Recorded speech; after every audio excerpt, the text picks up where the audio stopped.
Assalamualaikum warahmatullahi wabarakatuh. Nama saya Nathan Setianang, nomor absen 21. Di sini saya ingin menceritakan biografi tentang Muhammad Husni Tamrin.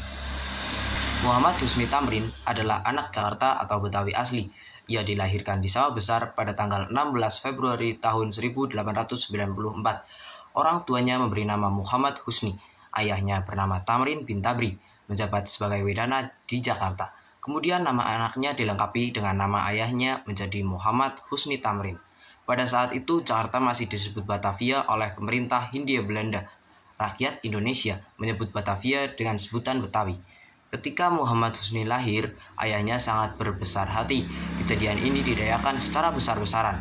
Saudara Husni Tamrin ada 6 orang, 1 laki-laki dan 4 perempuan.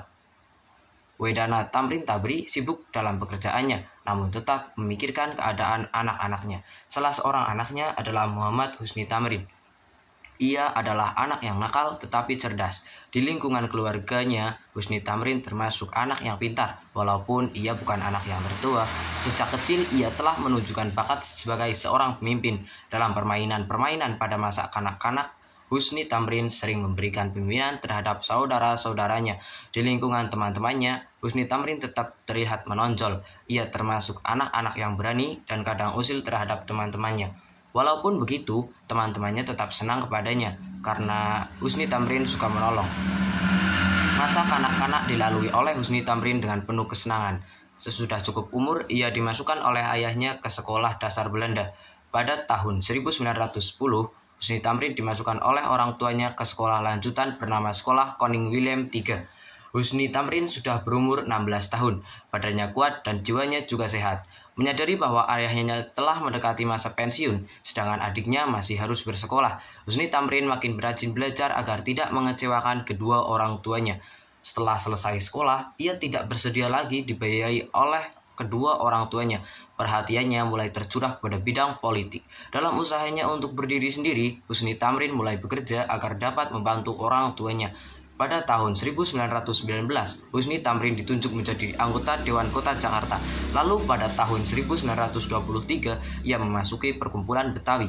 Kiprahnya terus meningkat dalam Dewan Kota karena kinerja yang baik, sehingga beliau diangkat menjadi wakil wali kota tingkat 1. Lalu pada tahun 1924, beliau menikah dengan Nyi Otoh Arwati. Pada tanggal 16 Mei 1927, Husni Tamrin diangkat menjadi anggota Dewan Rakyat atau Volksrat. Di samping itu, dia tetap menjadi anggota Dewan Kota.